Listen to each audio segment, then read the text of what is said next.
Bom, boa tarde a todos e a todas. Eu quero agradecer ao Grupo Otimista o privilégio de me convidar para participar de mais um evento, sendo que esse me enche de orgulho, porque cearense apaixonado, eu vejo com muita alegria o esforço extraordinário, o sacrifício que tem feito o Adriano e a sua equipe para não só fazer nascer um órgão de comunicação extremamente querido e respeitado hoje no Ceará, mas projetar esses valores, esse quadro de excelência de comunicação que o Grupo Otimista representa nas suas diversas plataformas.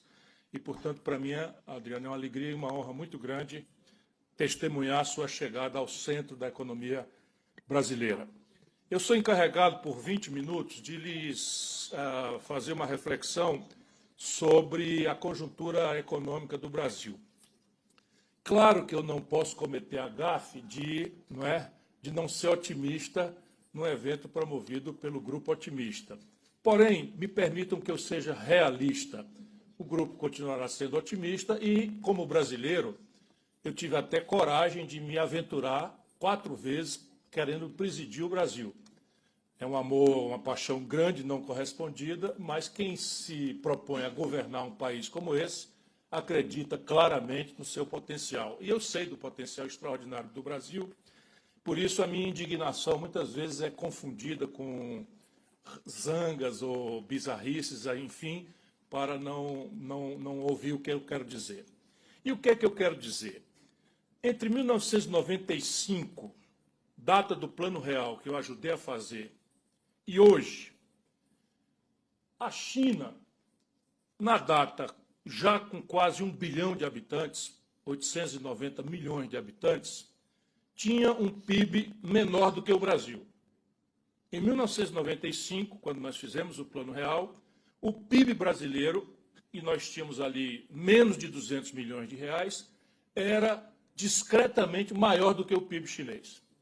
O que quer dizer que, dividindo por cabeça o PIB chinês menor do que o Brasil, para quase 1 bilhão de habitantes, e o PIB brasileiro maior do que o chinês, por quase 200 milhões de habitantes, bem menos de 200 milhões de habitantes, nós éramos, por cabeça, muito mais ricos do que os chineses.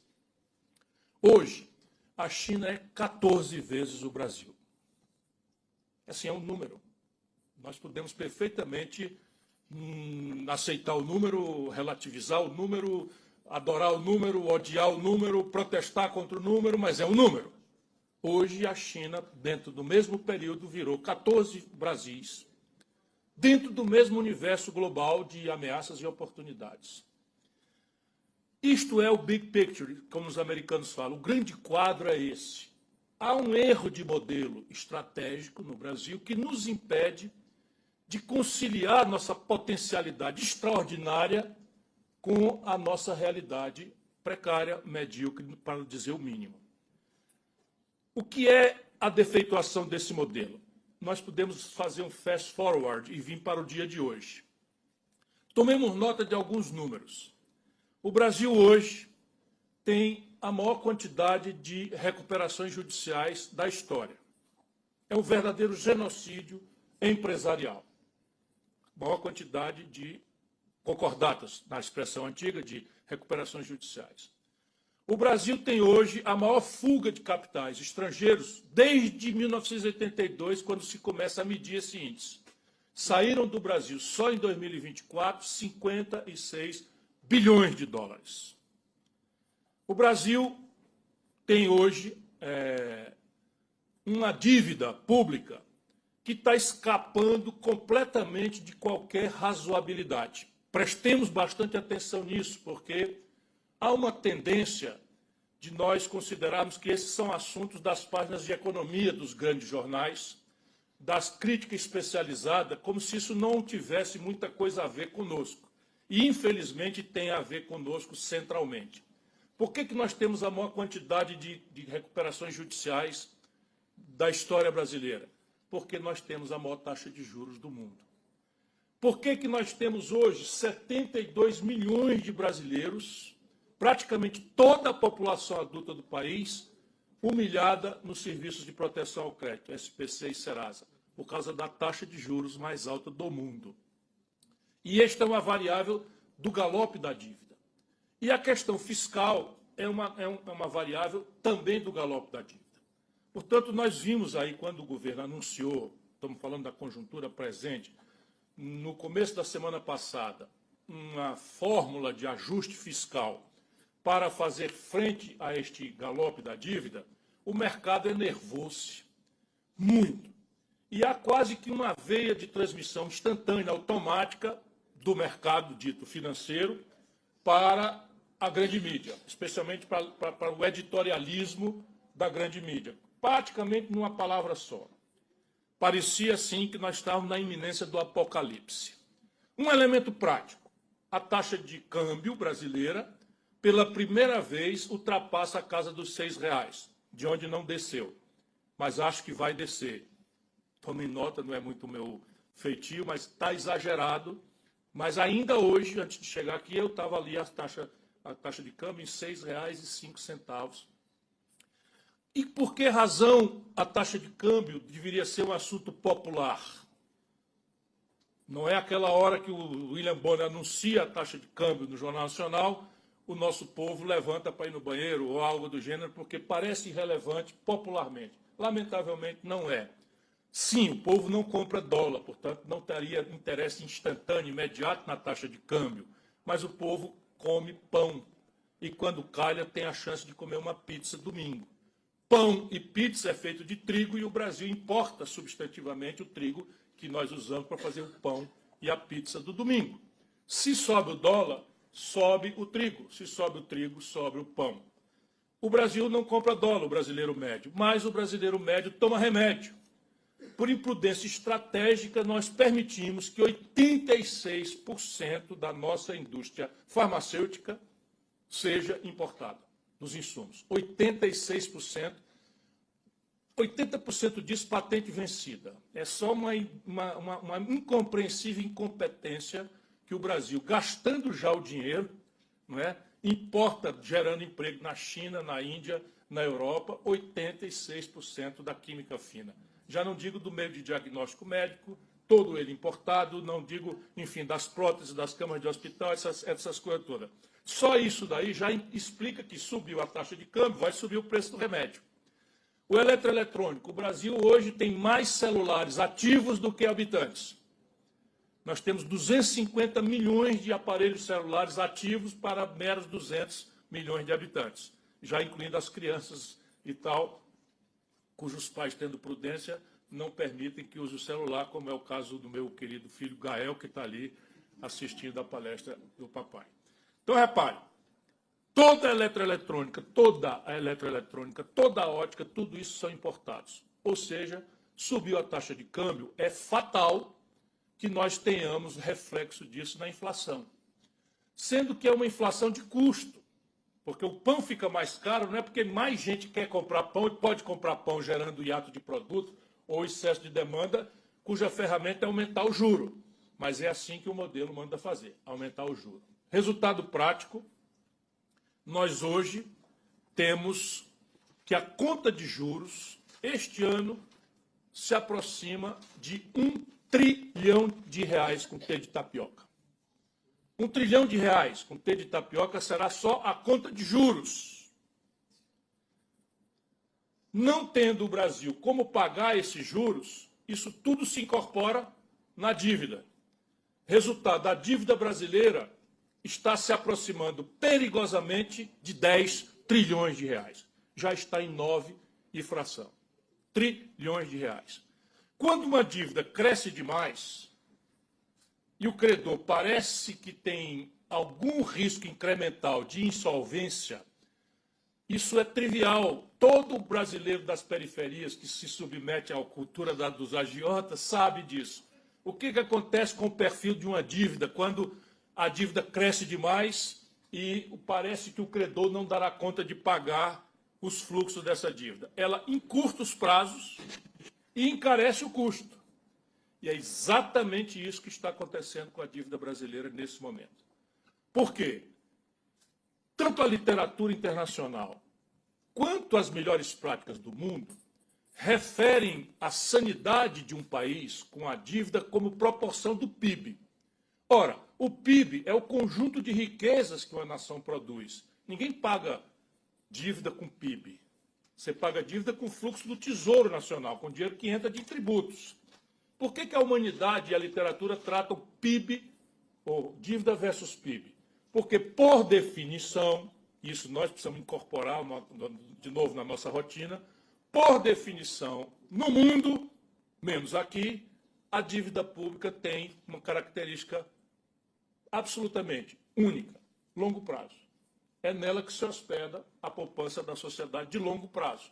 Portanto, você compara a dívida com o PIB para ver se o país tem sanidade fiscal ou não. Por quê? Porque se o PIB vai bem, lá daqui 10 anos, 15 anos, 8 anos, 20 anos, 30 anos, 40 anos, quando uma fração da dívida for vencendo, a economia, indo bem, vai gerar os excedentes necessários para honrar aquilo. Por isso se compara com o PIB. No Brasil já não vale mais isso. Quase metade dos 9,3 trilhões de reais da dívida brasileira estão vencendo por dia. Isto vocês não vão ler nos jornais, a não ser no Otimista, né, que vai publicar aqui a minha declaração. Então, 9,3 trilhões de reais vence a metade praticamente. São 4 trilhões de reais que vencem hoje.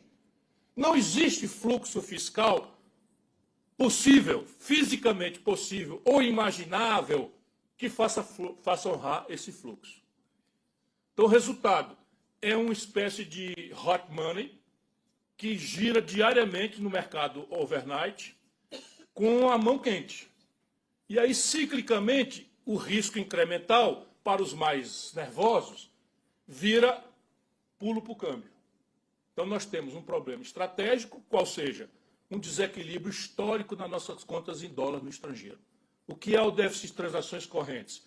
É a soma ou diferença entre tudo que o país manda de dólar para fora e tudo que o país consegue trazer de dólar de fora para cá.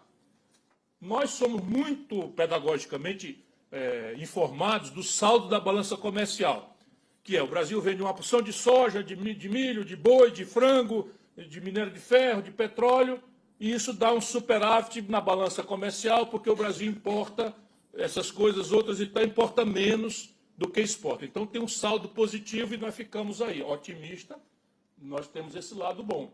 Porém, há outras contas onde o Brasil é grave e estrutural e crescentemente deficitário. Por exemplo, na conta de serviços. O Brasil, por exemplo, manda para o estrangeiro algo ao redor de 10 bilhões de dólares só de aluguel de inteligência tecnológica dos outros. Chamam-se royalties. O Brasil manda mais de 13 bilhões de dólares para fora só de afretamento. Contrato de frete, porque todo o minério de ferro, todo o petróleo que nós exportamos, é tudo carregado por armadores estrangeiros e os fretes são cobrados em dólar. Enfim, a referência é em Singapura e os contratos são todos ajuizados no estrangeiro e tal.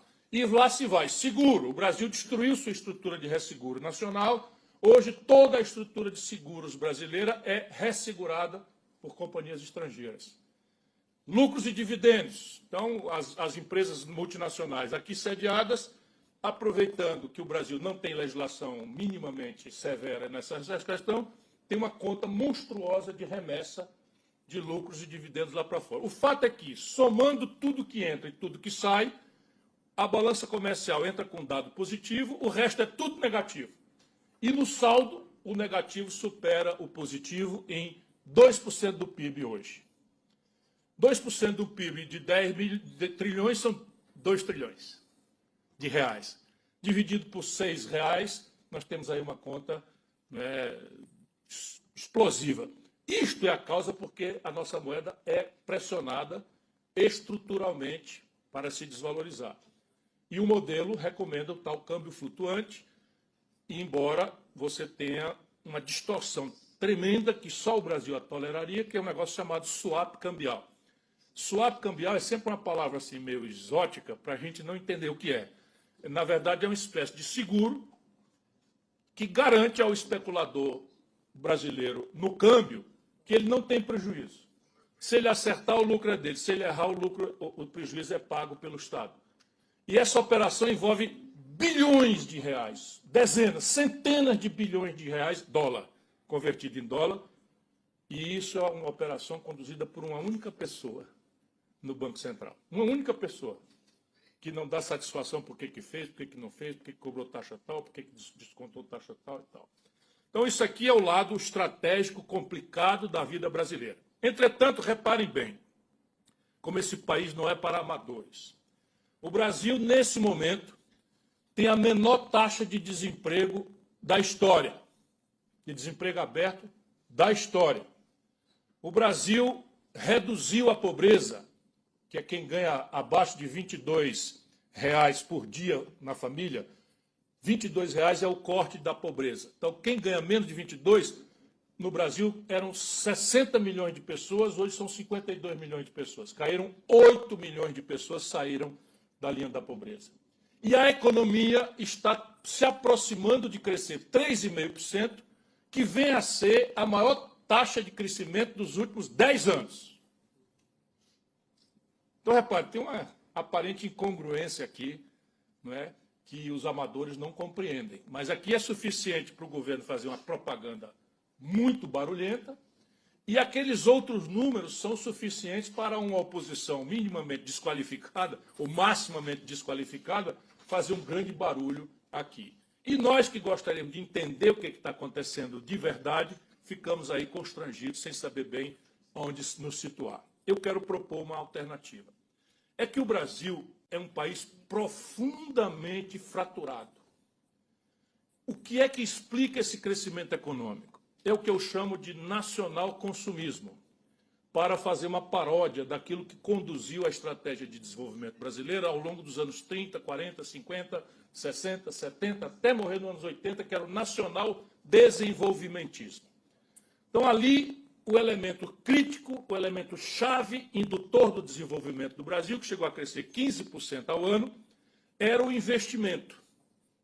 O investimento em petróleo, Brás, o investimento em aço, siderurgia, CSN, Usiminas, etc., o investimento em mineração, petróleo, Brás, eu já falei, mineração, Vale do Rio Doce. Então, a infraestrutura do país também, 50 mil quilômetros de estrada asfaltada, o sistema Eletrobras, enfim, isso era o nacional desenvolvimentismo. Eu copio criticamente porque agora o que está em voga no Brasil me parece ser o nacional consumismo.